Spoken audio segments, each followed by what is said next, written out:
नमस्कार और आप देख रहे हैं न्यूज इंडिया टीवी और मैं हूं आपके साथ आयुषी सिंह। आए रुक करते हैं खबरों की ओर। राज्यसभा सांसद माया नारोलिया ने गुरुवार को नर्मदापुरम के भोपाल तिराहा से बुधनी तक जाने वाले पहुंच मार्ग एवं नर्मदा ब्रिज के निर्णय कार्य का निरीक्षण किया। सड़क एवं नवनिर्मित ब्रिज के निरीक्षण के दौरान उन्होंने उपस्थित अधिकारियों को निर्धारित मापदंड एवं उचित गुणवत्ता से कार्य कराए जाने के निर्देश दिए। उक्त नई रोड सीधे बुधनी को कनेक्ट करेगी। नर्मदा नदी पर जो सेतु एवं पहुंच मार्ग का निर्माण किया जा रहा है, उक्त निर्माण कार्य की लागत 129.68 करोड़ रुपए है। ब्रिज की लंबाई 780.80 मीटर एवं पुल की चौड़ाई 12 मीटर है। ब्रिज की ऊंचाई 21 मीटर है, जो कि पुराने पुल से 1 मीटर अधिक है। ब्रिज का कार्य लगभग पूर्ण हो चुका है। सड़क का कार्य प्रगति पर है।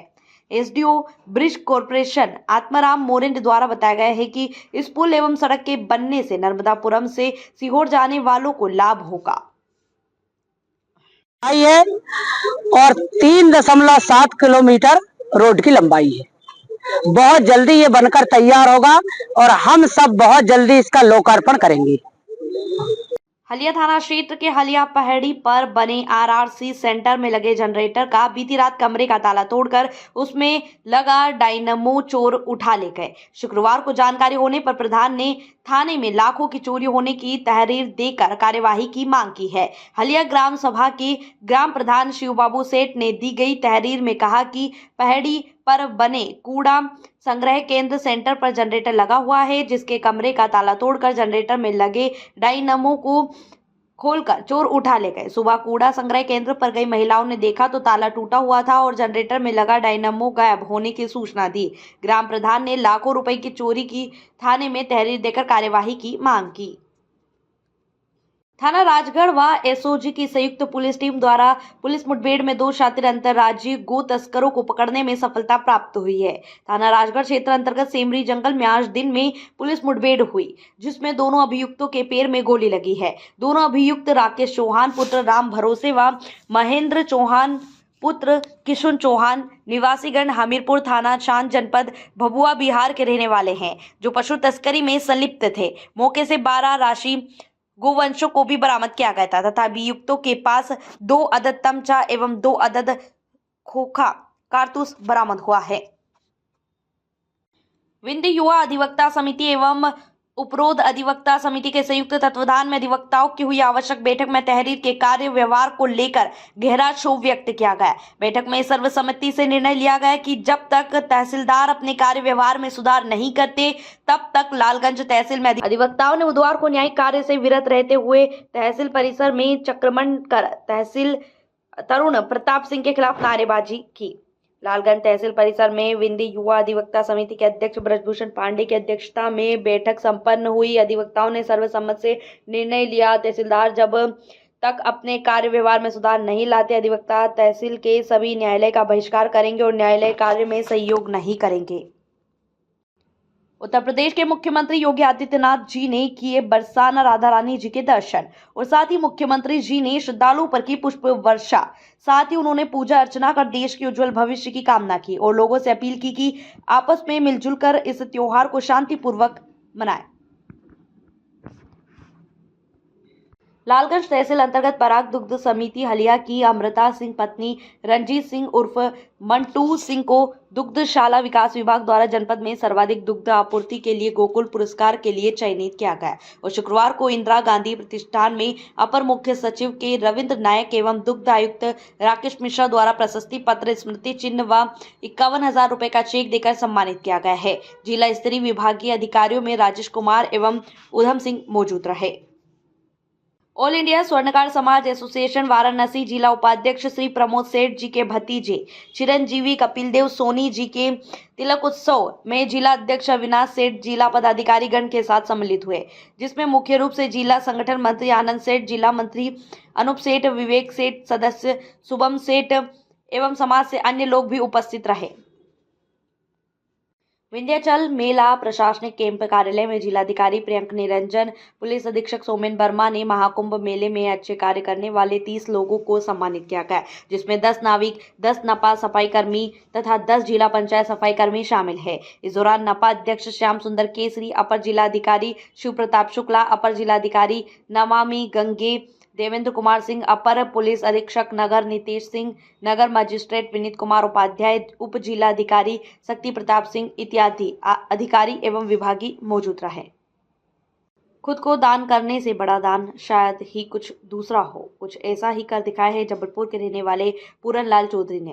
दरअसल पूरन लाल की निर्माण कार्य करते वक्त गिरने से ब्रेन डेड के चलते मौत हो गई थी, जिसके बाद पूरन लाल के परिजनों ने उसके अंग मेडिकल कॉलेज को दान करने की इच्छा जाहिर की, जिसके बाद आज किडनी इंदौर और जबलपुर में भर्ती मरीजों को देने के लिए सड़क से लेकर आसमान तक 2 ग्रीन कॉरिडोर बनाए गए। इस दोनों ग्रीन कॉरिडोर के जरिए मेडिकल से मृतक पूरन लाल की दोनों किडनी इंदौर के बॉम्बे हॉस्पिटल और जबलपुर के मेट्रो अस्पताल भेजी गई। दरअसल बीते बुधवार को जबलपुर के भेड़ाघाट इलाके में रहने वाले 54 साल का पूरन लाल चौधरी निर्माण कार्य करते वक्त बाउंड्री वॉल से गिर गया था, जिसके सर पर गंभीर चोट लगने की वजह से पूरन लाल कोमा में चले गए। परिजनों ने पूरन लाल को इलाज के लिए मेडिकल के सुपर स्पेशलिटी हॉस्पिटल में भर्ती करवाया था, जहां गुरुवार शाम पूरन लाल की ब्रेन डेड से मौत हो गई।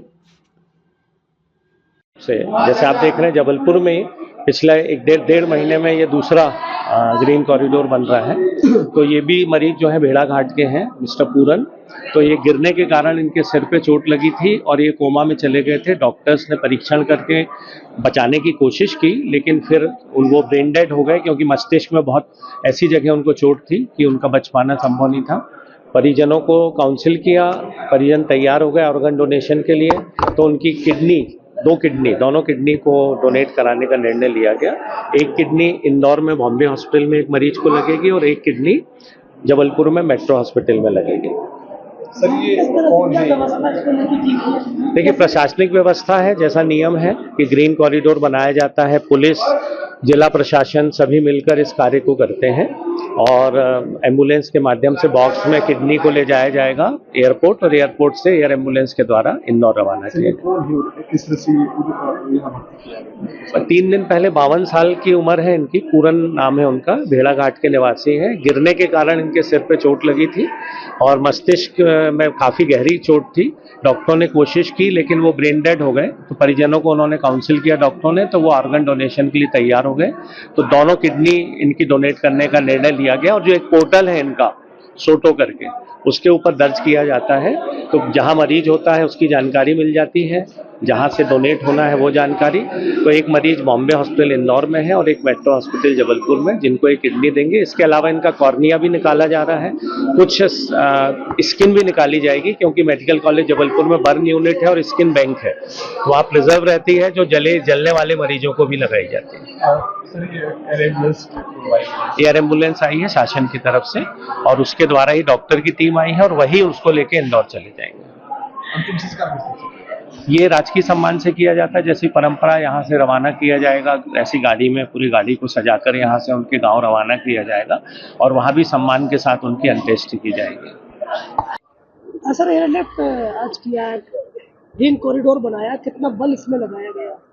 ये मेडिकल कॉलेज से कुछ ऑर्गन्स डोनेट हुए हैं जो इंदौर और मेट्रो हॉस्पिटल जबलपुर में ले जाया जाएगा। इसके लिए ग्रीन कॉरिडोर बनाया गया है, जिसमें एक ग्रीन कॉरिडोर मेडिकल कॉलेज से डुमना एयरपोर्ट तक, दूसरा ग्रीन कॉरिडोर मेडिकल कॉलेज से मेट्रो हॉस्पिटल जबलपुर तक बनाया गया है, जिसमें क्षेत्र के पड़ने वाले सभी थानों और 3 ट्रैफिक थानों का बल लगाया गया है। कितना बल लगभग यहाँ लगाया गया होगा? लगभग वही 3 थानों का बल है, तो 150-200 के लगभग बल लगा। डुमना से कैसे? डुमना से एयरलिफ्ट के द्वारा इंदौर ले जाया जाएगा। दान है और आज बड़े मेडिकल कॉलेज में पूरन चौधरी जी का धन्यवाद। वो एक ब्रेन डेड पेशेंट थे जिन्होंने अपनी दोनों किडनी दान की है और उनकी एक किडनी को बड़ेरा मेट्रो प्राइम हॉस्पिटल के डॉक्टर राजेश पटेल, डॉक्टर विशाल बड़ेरा द्वारा वहाँ से रिट्रीव करके हार्वेस्ट करके लाकर और यहाँ पर सुदामाबाई पेशेंट को लगाया जा रहा है। सुदामाबाई पेशेंट का कैडिवर ट्रांसप्लांट के लिए ऑलरेडी रजिस्ट्रेशन था और सोटो और भोपाल से परमिशन लेके और उनको दिया जा रहा है। अब इस ट्रांसप्लांट के बाद उम्मीद है कि उनको डायलिसिस की आवश्यकता नहीं पड़ेगी और वो सामान्य जीवन यापन कर पाएंगे। ये लगभग 3 से 4 साल से इनका डायलिसिस चल रहा था और इनके पास कोई किडनी देने के लिए नहीं था, क्योंकि एक ब्रेन डेड पेशेंट की इनको किडनी मिली है, तो अब ये सामान्य जीवन आगे जी पाएंगे बिना डायलिसिस के। कितना टाइम लगा करीब और कितना टाइम लगेगा अभी ट्रांसप्लांट? अभी लगभग ट्रांसप्लांट स्टार्ट होगा। लगभग 2 से 3 घंटे की प्रक्रिया होती है। इस 2-3 घंटे में पेशेंट ऑपरेशन थिएटर से बाहर आ जाएगा और आगे अगले 2-3 दिन सकुशल रहा तो उसका जीवन हमेशा के लिए स्वस्थ रहेगा। जबलपुर के सिविल लाइन इलाके में बदमाशों ने युवक के पैर में गोली मार दी। युवक अपने भाई के घर गया था। जब वहां वापस लौट रहा था, इस दौरान कार पर सवार 5 बदमाश आए और युवक पर ताबड़तोड़ फायरिंग शुरू कर दी। अभिषेक श्रीवास्तव नाम के युवक को पैर में गोली लगी है। इसके बाद उसे इलाज के लिए निजी अस्पताल में भर्ती करवाया गया है। अभिषेक का कहना है कि आरोपी इलाके के कुख्यात बदमाश है, जो कि हफ्ता वसूली करते हैं।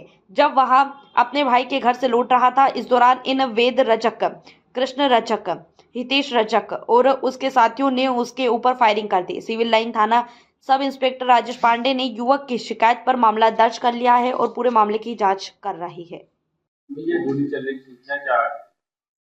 हाँ, ये भी रात्रि में 1 बजे सिंघई पैलेस के पास में अभिषेक श्रीवास्तव जो घुमापुर चौक का रहने वाला है,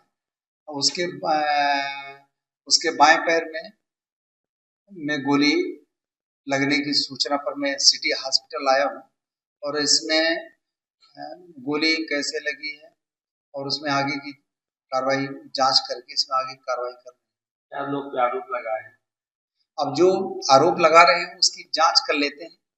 जांच के बाद जो भी विवेचना में सामने तथ्य आएंगे आगे कार्रवाई की जाएगी। शुभ नाम होगा? मेरा राजेश पांडे, उप निरीक्षक थाना सिविल लाइन।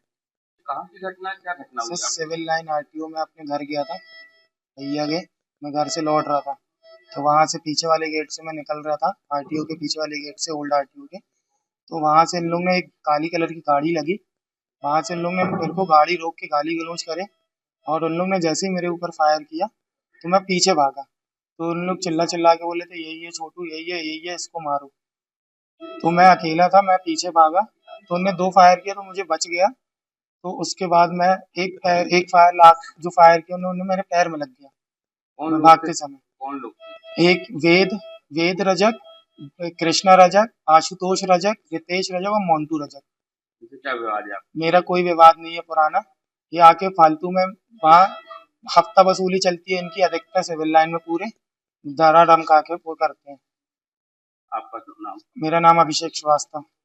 जबलपुर के विजयनगर थाना अंतर्गत नचिकेता चौक के पास युवक से लूट करने वाले 2 आरोपियों को पुलिस ने गिरफ्तार कर आरोपियों से लूटा हुआ मोबाइल और 700 रुपए बरामद किए गए हैं।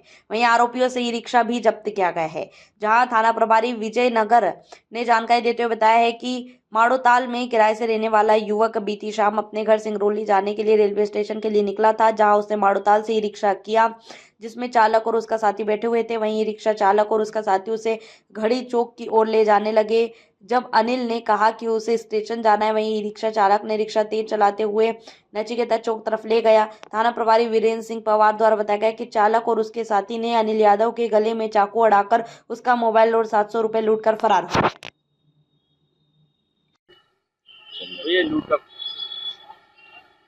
का मामला आपको बताना चाहेंगे कि श्रीमान पुलिस अधीक्षक महोदय जबलपुर द्वारा लगातार शहर के थाना प्रभारियों को सख्त से सख्त कार्रवाई अपराधियों पर करने हेतु आदेशित किया गया है। इस संबंध में अतिरिक्त पुलिस अधीक्षक महोदय शहर एवं नगर पुलिस अधीक्षक महोदय माड़ोताल संभाग द्वारा थाना विजयनगर को कार्रवाई करने हेतु आदेशित किया जाता था। आपको बताया जाए कि कल माड़ोताल क्षेत्र के रहने वाले एक विद्यार्थी है अंजनी यादव, जो मूलतः सिंगरौली का रहने वाला है। वो अपने परिवार के पास में सिंगरौली जा रहा था। इसी बीच में उसने एक ई रिक्शा ऑटो किराए से किया, जो ऑटो में बैठे हुए 2 व्यक्तियों द्वारा उसके साथ सुनसान जगह पर मारपीट कर उसका मोबाइल और कुछ पैसे छुड़ाए गए थे। पुलिस ने तत्काल इस पर सक्रियता से कार्य करते हुए जगह जगह के CCTV फुटेज देखे और 2 आरोपी है चेतन सिंह ठाकुर और राजा ठाकुर, इनको गिरफ्तार किया है। इनके पास से लूटा हुआ मोबाइल और पैसे बरामद किए गए। जबलपुर विजयनगर क्षेत्र में देर रात डीजे बजाने पर कोलाहल अधिनियम के तहत प्राथमिकी दर्ज। जबलपुर 5 मार्च शहर के थाना विजयनगर क्षेत्र में देर रात तेज आवाज में डीजे बजाने को लेकर पुलिस ने कड़ा रुख अपनाया है। थाना प्रभारी विजयनगर वीरेंद्र सिंह पवार द्वारा बताया गया कि बिना किसी अनुमति के निर्धारित समय सीमा के बाद भी डीजे बजाने की शिकायत पर पुलिस ने मौके पर पहुंचकर हस्तक्षेप किया और कोलाहल अधिनियम के तहत मामला दर्ज किया। स्थानीय नागरिकों द्वारा पुलिस को लगातार तेज आवाज में डीजे बजाए जाने की शिकायत दी गई थी, जिससे आवासीय इलाकों में शांति भंग हो रही थी। सूचना मिलने पर थाना विजयनगर पुलिस तत्काल मौके पर पहुंची और पाया कि आयोजकों ने बिना किसी वैध अनुमति के डीजे संचालित। जबलपुर सिविल लाइन क्षेत्र में गुरुवार शुक्रवार की दरमियानी रात रजक परिवार के घर में कुछ बदमाशों के द्वारा पथराव करते हुए तोड़फोड़ कर दी। इस घटना के बाद घर में मौजूद बुजुर्ग विष्णु कनौजिया को हार्ट अटैक आ गया और उसकी मौत हो गई। घटना को लेकर शुक्रवार को मृतक के परिजनों ने सिविल लाइन थाने में शव रखकर प्रदर्शन किया और घटना को अंजाम देने वाले आरोपियों के खिलाफ मामला दर्ज करने की मांग की। मृतक के भतीजे बल्लू रजक ने बताया कि वर्ष 2021 में उनके क्षेत्र के ही कुछ लोगों से विवाद हुआ था, जिसमें उन पर बदमाशों ने चाकू से हमला किया था। मामले को लेकर केस चल रहा है। इसी पुरानी रंजिश को लेकर बीती रात उनके घर पर पथराव और तोड़फोड़ करते हुए बदमाश वहां से भाग निकले। मार्शा पॉल बिलहरी निवासी, जिसका एक घर सिविल लाइन अप्सरा अपार्टमेंट भी है, चिंटू पॉल जिसका घर पुराना आरटीओ में है, और आपका लखन ठाकुर जो पुराना बदमाश है, अभी 9 साल की सज़ा काट के आया है। और उनके एक साथी है, इसका नाम है अकबर अली जो कांकेर में रहता है, और एक छोटू लाला जो घमापुर का बदमाश है जो 3 साल की सज़ा काट के आया है। उनके अन्य साथी करीब 50 लड़के कल रात में 9 बजे हमारे घर पे आए, पथराव करे, गाली बके। मेरे एक मामला था 2021 का 21 तारीख 8वें महीने का, जिसमें लोगों ने मेरे को चाकू मारे थे, जिसके तहत इनके खिलाफ 307 का मामला कायम हुआ था। इन लोग लगातार मेरे को धमकी दे रहे हैं, मेरे घर में पत्थर चलाए, बम मारे हैं कि मैं गवाही ना दूं। मैंने गवाही दिया, पुलिस की गवाही हुई, डॉक्टर की गवाही, उसके बाद भी मैं कंप्रोमाइज़ उसमें करने को तैयार नहीं, क्योंकि मैं उसमें पीड़ित हूँ। उसके बावजूद कल रात में लोग फिर आए मेरे घर पे काय के लिए कि आप हमसे कंप्रोमाइज़ कर लो। हमने मना कर दिया, कंप्रोमाइज़ नहीं करेंगे।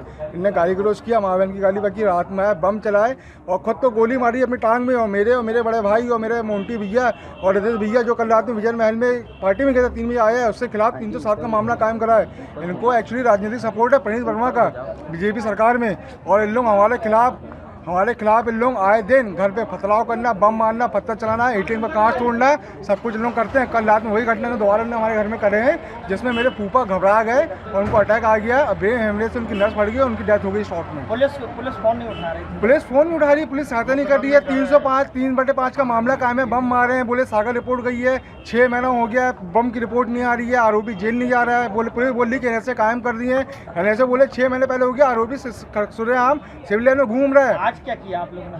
आज हमने यहाँ पर अपने जो हमारे फूफा जी की डेथ हुई है, यहाँ पर आके हमने मोर्चा दिया है, आंदोलन किया है कि हमारी एफआईआर किए जाए। हमें सीएसपी द्वारा आश्वासन दिया गया है कि आप पहले बॉडी का पोस्टमार्टम कराइए, हम आपकी एफआईआर लिख रहे हैं। और आपका नाम? मेरा नाम कृष्णा रजक और बल्लू है, मैं सिविल लाइन निवासी हूँ। ये रात में इनके घर पे जो है तोड़फोड़ की गई थी, जिसमें हमने विधिवत कार्रवाई करते हुए एफआईआर भी की है मारपीट के संबंध में और तोड़फोड़ के संबंध में। इनका वो बोलना था कि ये जो इनके विष्णु रजक करके हैं और उनकी मृत्यु जो है, जो आरोपी हैं मारपीट के, उनके वजह से तोड़फोड़ की वजह से हुई है। उनकी जो है बात को मानते हुए हमने मर्ग कायम कर रहे हैं इसमें, और आगे जो भी पीएम रिपोर्ट के पश्चात जो भी इसमें मर्ग में जांच में तथ्य सामने आएंगे, उसके आधार पर विधिवत कार्रवाई की जाएगी। फायरिंग भी हुई थी, दोनों पक्षों की तरफ से शिकायत कर दी। ये रात में एक फायरिंग भी हुई थी, उसमें 307 की कार्रवाई की गई है, और जो है उसमें आरोपियों को 5 आरोपी जो है बनाए गए हैं, और उसी के पश्चात जो है जो आरोपी पक्ष थे उन पर जो पीड़ित पक्ष था, गोली जिस पे चलाई गई थी, उनके द्वारा शायद इसमें तोड़फोड़ की गई, जिसमें जो है एफआईआर दर्ज कर ली गई है। आगे की कार्रवाई की जा रही है। परिजनों का कहना है कि थाने पे फोन कर रहे थे, लेकिन कोई थाने में फोन नहीं उठा रहा था, और थाने से पुलिस का सपोर्ट नहीं, पुलिस को जैसे ही सूचना मिली है वैसे ही पुलिस ने तुरंत कार्रवाई करते हुए इसमें जो है कार्रवाई की है। ऐसा नहीं है कि पहले जो है बताया गया हो, पुलिस द्वारा कार्रवाई ना की गई हो। पुलिस को जैसे ही सूचना मिली है वैसे ही कार्रवाई हमने की है। शुरुआत कैसे हुई है? विवाद की वजह क्या है? विवाद की वजह जो अभी प्रथम दृष्टया तो जो रात में जो गोली चलने की वजह से ही एक पूरा प्रकरण जो आया है, वैसे पूर्व के भी इनकी रंजिश शायद है। उस संबंध में हम जो है विवेचना कर रहे हैं। विवेचना में जो भी तथ्य सामने आएंगे उसके आधार पर आगे कार्रवाई की जाएगी। कभी कभी हम लोग अकेले रहते हैं घर में, ये लड़के लोग पथराव करते हैं, हम लोग की सुरक्षा बढ़ाई जाए बस। आए दिन मारपीट करते हैं? आए दिन मारपीट करते हैं लोग, हम लोग डर जाते हैं, घर में अकेले रहते हैं, कभी भी कुछ भी हो सकता है, इसलिए हमारी सुरक्षा बढ़ाई जाए। पुलिस को कंप्लेंट करे, पुलिस नहीं एक्शन ली, बिल्कुल आई तक नहीं, बाद में आई है जब वो लोग करके चले गए कांड। आप सुरक्षा बढ़ाइए हम लोगों की। शिवानी रजक।